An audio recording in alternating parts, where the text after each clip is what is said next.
Mister Shafiqul আলমের যে briefing মানে উনি যেভাবে জানিয়েছেন সেখানে কিছুটা গ্যাপ রয়ে গেছে। এভাবে হয় না।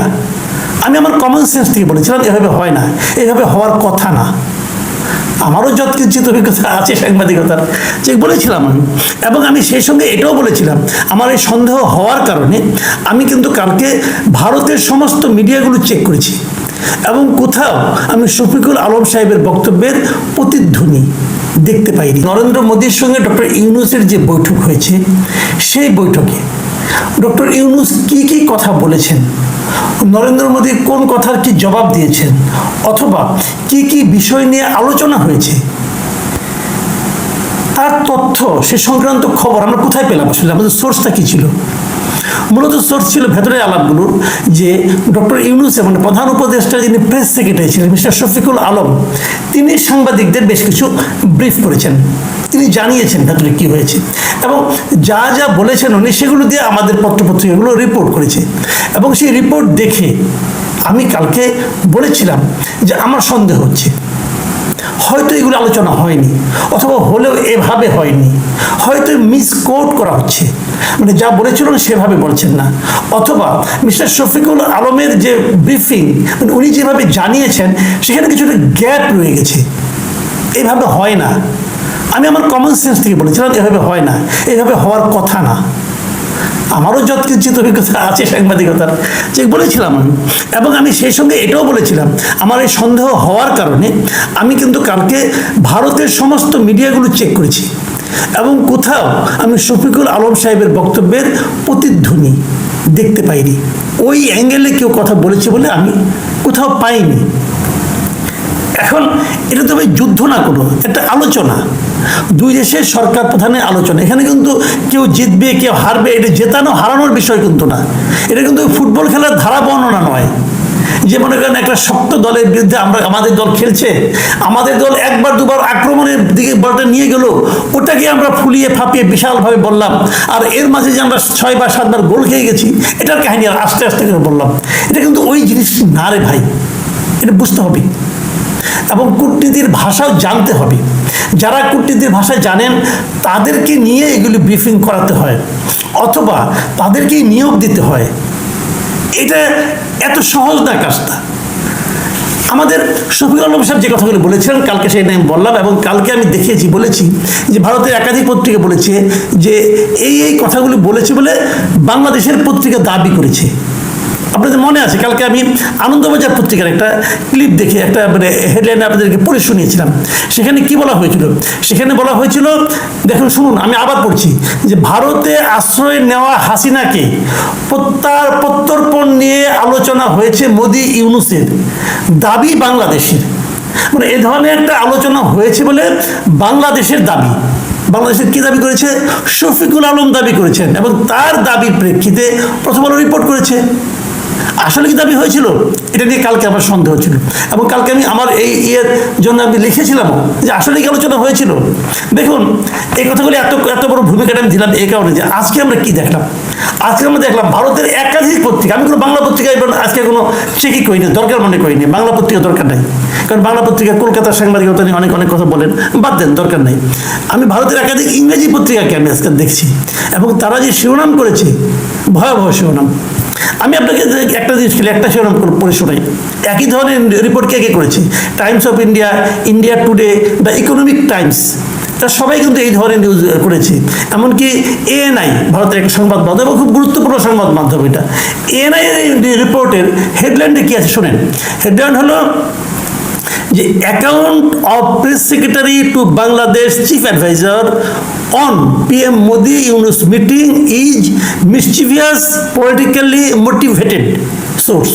মানে এটা যদি আমি বাংলা করি, বাংলা এমন দাঁড়ায় যে প্রধানমন্ত্রী মোদি এবং ইউনূস বৈঠকের বিষয়ে বাংলাদেশের প্রধান উপদেষ্টার প্রেস সচিবের বক্তব্য দুষ্টুমিপূর্ণ ও রাজনৈতিক উদ্দেশ্য প্রণোদিত। দুষ্টুমিপূর্ণ।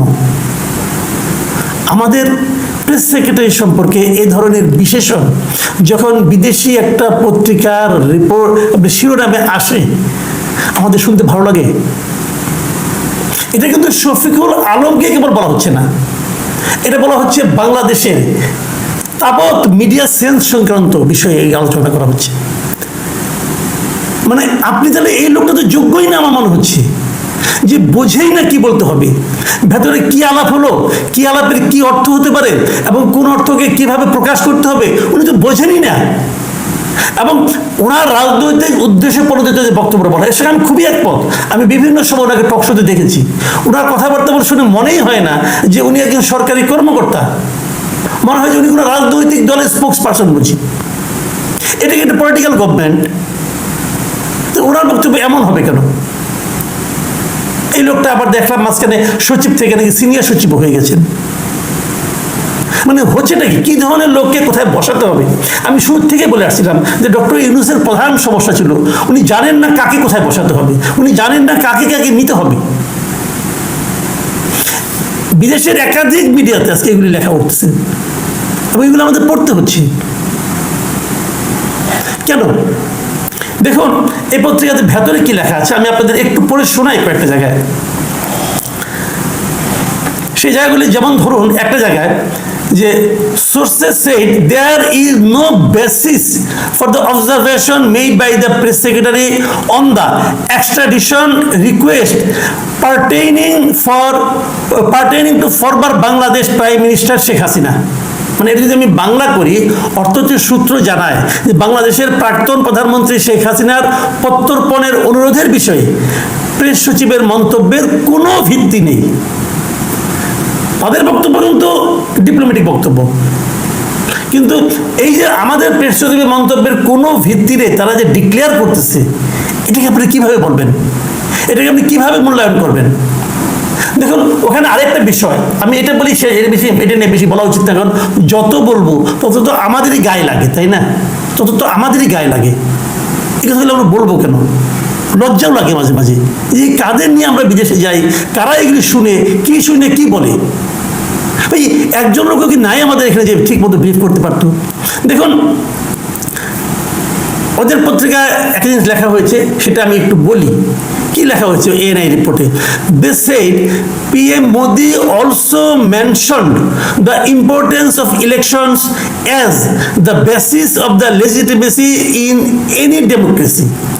মানে আমি যদি এটা বাংলা বলি, আমার মতো করে বলি, আমি আপনি মিলিয়ে নেন ভাই, যে প্রধানমন্ত্রী মোদি যে কোনো গণতন্ত্রে বৈধতার ভিত্তি হিসেবে নির্বাচনের গুরুত্বের কথাও উল্লেখ করেছেন। মানে নির্বাচনটা হওয়া দরকার দ্রুত, এবং বলতে চাচ্ছেন যদি দেশে গণতান্ত্রিক ব্যবস্থা আছে বলে আমরা দাবি করি তাহলে আমাদের এটা আগে নির্বাচনটা হইয়ে তারপর বলতে হবে। তাহলে অনির্বাচিত সরকারের ব্যাপারে ওনার যে রিজার্ভেশন, এটা উনি আরেকবার প্রকাশ করেছেন। দেখুন মোদির কথা ভালো কি মন্দ, মোদির কথা আমার জন্য পছন্দের কি অপছন্দের, মোদির কথা আমাদের বাস্তবতার সঙ্গে মেলে কি মেলে না, সেগুলো কিন্তু ভিন্ন বিতর্ক। নরেন্দ্র মোদীকে ঠিক করা কিন্তু আমার আপনার দায়িত্ব না। আমার আপনার দায়িত্ব হলো ওই আলোচনায় নরেন্দ্র মোদী কি বলেছেন সেটা উল্লেখ করা, ওই আলোচনায় আমাদের প্রধান উপদেষ্টা কি বলেছেন সেটা উল্লেখ করা। আমাদেরটা ঠিক না তাদেরটা ঠিক, তাদের বক্তব্য আমাদের বাস্তবতার সঙ্গে মেলে কি মেলে না, ভাই এই বিতর্ক করার দায়িত্ব কিন্তু প্রেস সচিব আপনাকে দেওয়া হয় নাই। আপনার দায়িত্ব হলো কি আলোচনা হয়েছে সেটা মিডিয়াকে ইনফর্ম করা। যে মিডিয়া তো এটা ইনফর্ম করা হয়েছে, মধ্যে এই কথা বলছে গণতন্ত্রের কথা, যে নির্বাচন হলো গণতন্ত্রের ভিত্তি, এটা তিনি বলেছেন। এই কথাটা আপনি ব্রিফ করেছেন, দেখলাম আপনাদের কোথাও। তো এগুলো ঠিক না, এগুলো একেবারেই ঠিক না। আমি বলবো এই সমস্ত ক্ষেত্রে এই সমস্ত যারা দায়িত্বপ্রাপ্ত ব্যক্তি আছেন, যেভাবেই হোক ওনারা তো দায়িত্বে যে বসে গেছেন, যে বিবেচনাতে হোক বসে তো গেছেন, অস্বীকার তো করতে পারবো না। তাদের প্রতি রিকোয়েস্ট, ভাই একটু সতর্ক হন। আমি বলবো না শফিকুল আলম ইংরেজি জানেন না, অবশ্যই জানেন। উনি এএফপিতে চাকরি করেছেন, ওনার সঙ্গে আমার দু একবার কথা হয়েছে, ওনাকে আমার যথেষ্ট মেধাবী লোক বলে মনে হয়েছে, এবং সাংবাদিক হিসেবে উনি ভালো সাংবাদিক ছিলেন বলে আমি যতদূর জানি। কাজে উনি জানেন না বুঝেন না তা না, বুঝেন। বাট সমস্যাটা হলো কি, মোটিভেশনটা, এই পলিটিক্যাল মোটিভেশন এটা ঠিক না। আপনি এটা পক্ষ নিয়ে নেন না, আপনি নৈর্ব্যক্তিক থাকেন। আপনি কিন্তু সরকারের কর্মচারী, কোনো দলের কর্মচারী নন।